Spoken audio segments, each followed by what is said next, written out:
everyone! In this video, I will teach you how to convert a Facebook profile to page. But first, let us open the application. Go to your profile and proceed to your profile settings. You can see there the Turn Professional Mode On section.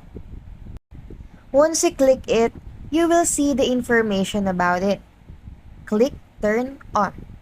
Once you turn it on, you will have a chance to finish setting up your profile. Once you're done, you will now see that your profile turned into a Facebook page. Just go to the View Tools section if you want to explore. If you want to turn it back into a basic Facebook profile, just go again to Profile Settings and turn the Professional Mode off.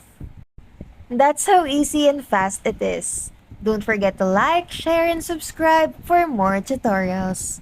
Thank you for watching!